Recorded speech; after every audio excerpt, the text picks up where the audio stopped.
Dapat may piyasa talaga tayo.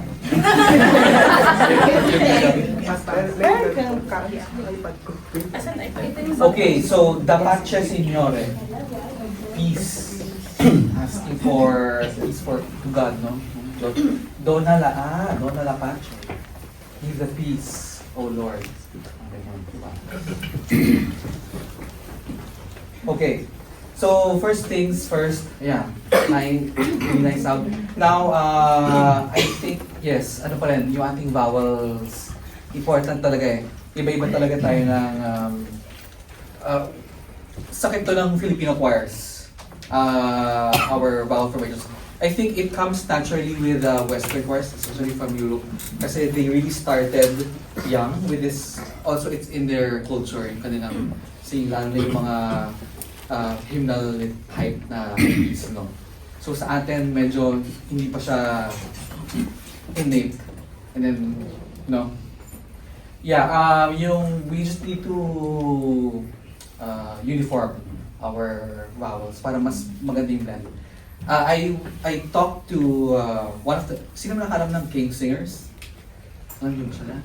So it's a Grammy Award winning British vocal ensemble. 6 lang sila. So sometimes si Tim, he's on countertenor, I was talking with him. He said, how do you fill a 2,000-seater church? Tapos 6 lang sila, di ba? Although, yeah, sige, sa Europe maganda ang churches, masarap kumanta. But the thing is, still, no, for 6 to fill that sound. Sometimes, so sasabi niya, the key is vowel matching. No, yung pag nag-lock in lahat ng kanilang vowels without even singing loud, pag yung mga overtones noon, yung mga sound ng all voices, talaga it will reach further without singing, without pushing. Yeah. So, yun ang kailangan natin ayusin. Like, yeah. Okay. Can we try the start? Kaya ba?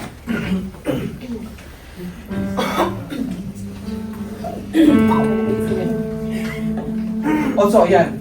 When we are humming, make sure may space. Para naka-u, we're saying u.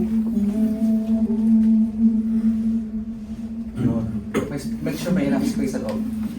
Tapos kailangan, later, we will tackle that one. Kailangan relaxed yung tongue. Sometimes, hindi natin alam kasi hindi natin nakikita sa loob. When we're singing u, minsan naka-curl yung ating tongue. So dapat naka-flat lang siya pa. And then, ayun nga, sabi ko kanina, pag binigay ang pitch, no humming. Yeah, okay? So, develop really your inner ear. So pag pitch,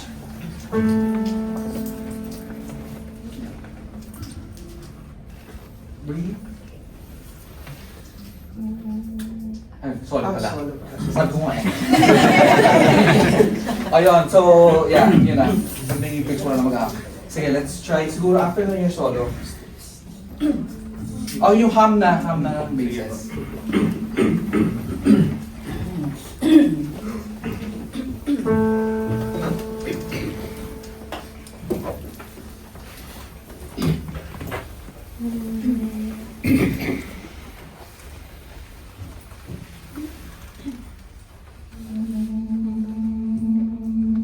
Yun.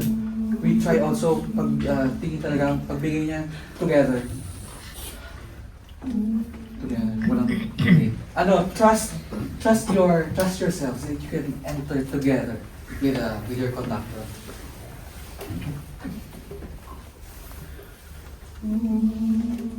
Isa pa? So, bubak yun sa... So, you prepared before. So, kailangan ready na. Pagtaas niya gano'n, breathe.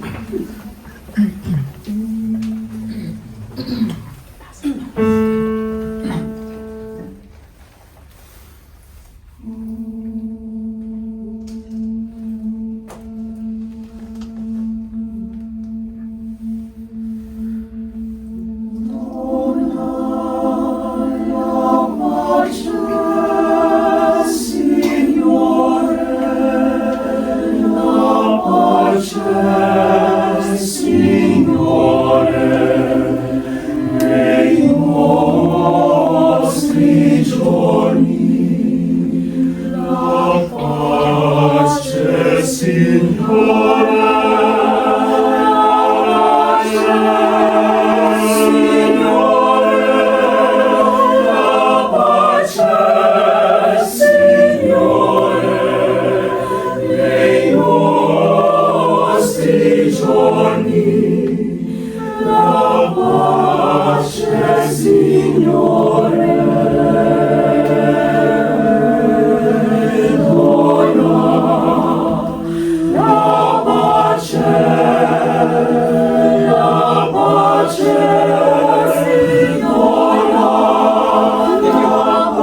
Good. So also, we need to find the arc of the piece, no? For example, nakalagay dito, soft. So we can start soft, and then we go there, yung pagpasok ng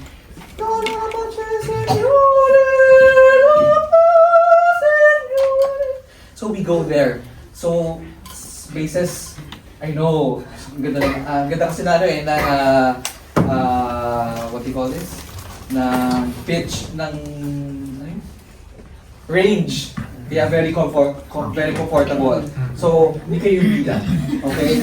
So, ilan na sa pass natin? So, yun din. Even though, kunyari, kasi sometimes busy nga tayo, di ba, sa work, sa church, when we're also singing in the church, sometimes kulang po lang yung yung performance. Know to adjust. You know? Kasi hindi naman tayo soloist. No, so, kailangan kung sino yung melody, siya yung papangatin natin. So, right now, this is what we have. So, we work with this. So, basses, medyo tone down tayo. Then sopranos, if you can, I know that wala kayo. So, add a little bit more. But yeah, so I think we can do start, soft to start, and then we grow there. Tingnan natin ng rise and fall. Para hindi lang lahat ng music, doon lahat. Ayun, forte lahat, malakas lahat. So, may also, you add that depth. Doon na sa pasok na, no?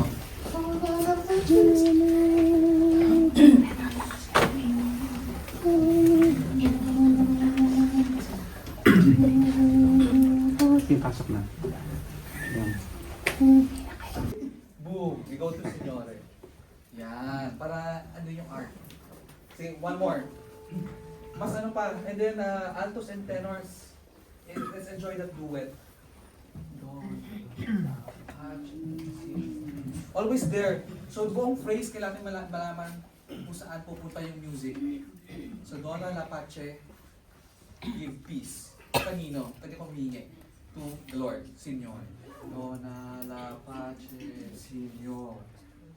La pace, Signor. Parang gano'n. Sige, let's try again. Say, mas together. Yeah, better.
sometimes, nilagay ni composer yung may rest talaga for drama.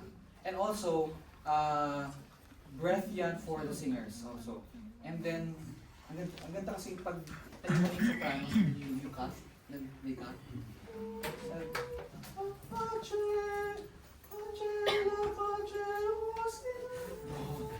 Maganda yung cut din. Can we do that cut?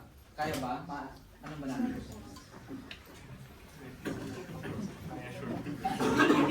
Ano sure? Ayan. Important yan. So, sayang din kasi, as much as possible, so when you come to rehearsals, bring your keys para yung instructions. Sayang. Ayun nga, anyway. Kaya ba?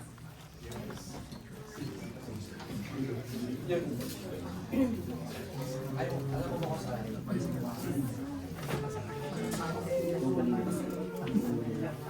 para ano yan, para maka-break din yung ano, 18 minutes.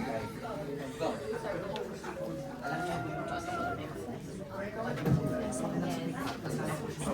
Kasi parang it's another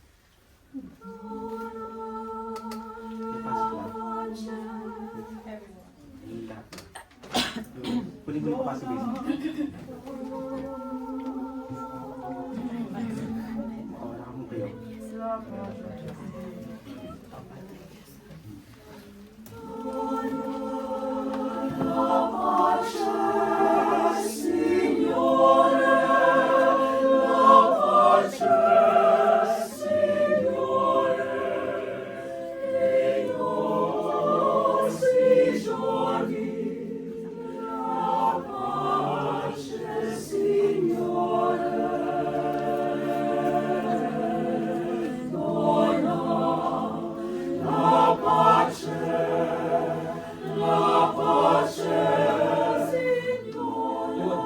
Good. So, yung pag nagka-kailon, make sure you take a breath together. Kasi ang ganda yung cut, and then you enter together, it adds additional depth in drama. Ako alto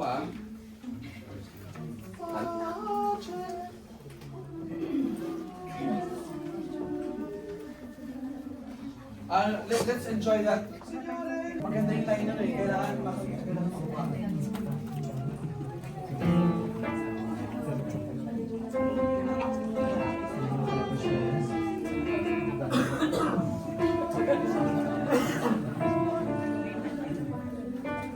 Sige, can I hear same place, altos and ano lang, and sopranos. Can I try from there? Altos and sopranos.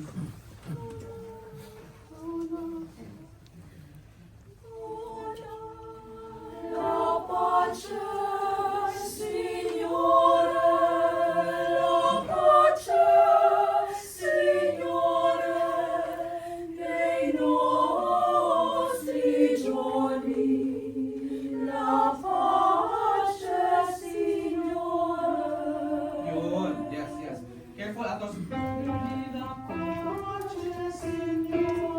Yan.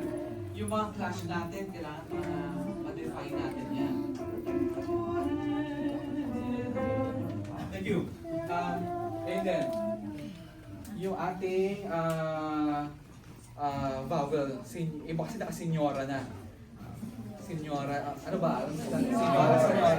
So, I think sopranos we can we can do senyor. Pwede pa siya, hindi naman siya super high. So para lang mas uniform tayo.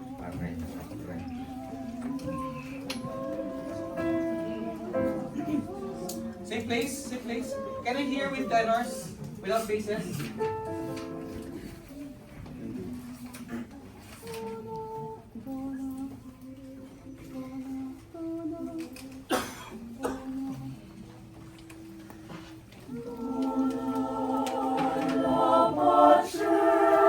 Signore,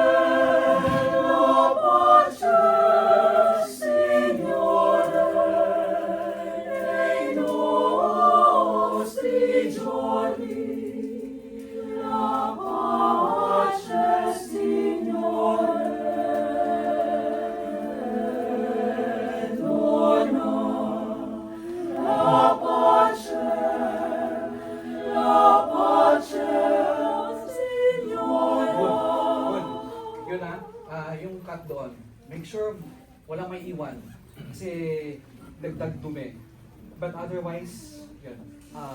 Yes, we adjust sopranos, adjust tayo with tenor space and altos. Mas nag-blend.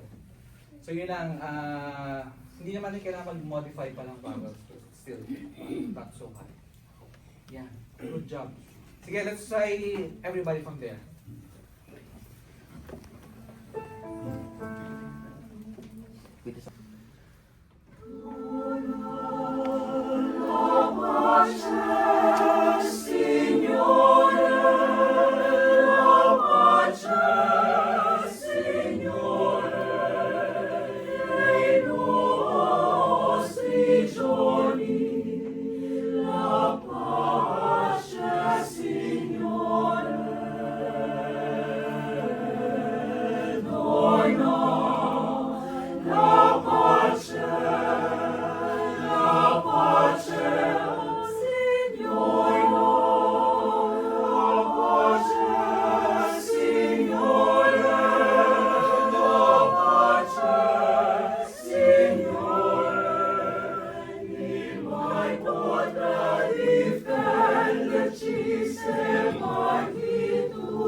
Climax ng piece sa dulo. We go there. Nyo, re. So I think before you decrescendo, yan muna natin. Ibigay mo natin lahat. So yeah, big chord. Pero yun nga, ano nadidinig nyo? Signore, signora.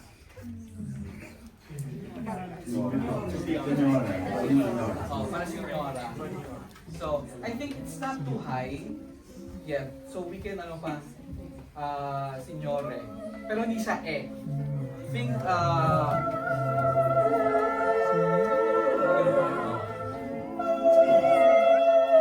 and then, ito, again, tongue.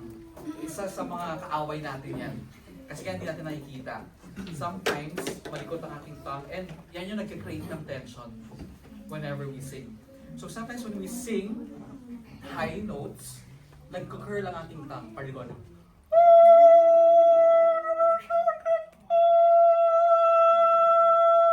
Pag naka-flat siya, syempre wala nagba-block ng sound. It's a matter of, I didn't change the volume. It's a matter of tongue. Yun, so kailangan isa pang kawin natin is the jaw. So, nakaganan. Tsaka yung neck natin, ako. Kailangan sabi ko nga, whenever we sing, we need to free ourselves from tension. Kailangan relax. Relax ang ating body, but of course, with enough support and breathing. And tongue talaga. Kahit ako, sometimes, whenever I sing high notes, or as simple as a middle range, minsan nag-curl siya eh. Ewan ko ba? Hindi na lang. So, we'll do some exercise later for the tongue. But yun nga, let's uniform our signore. Yeah. Can we hear na basses? And basses? Tignan nyo yung mga opening na mouth nyo. Tapos tongue, baba lang. Hindi na pagano lang, naka-curl. And go basses?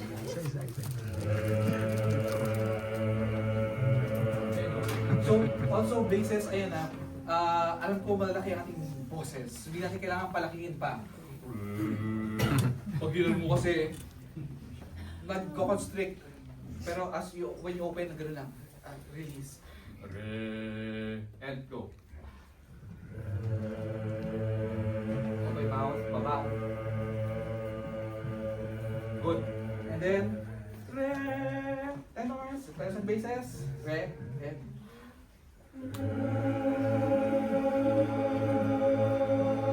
higher.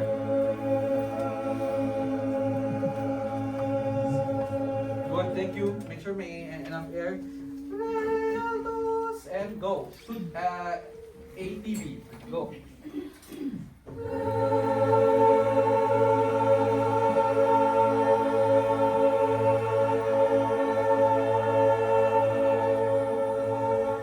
Thank you.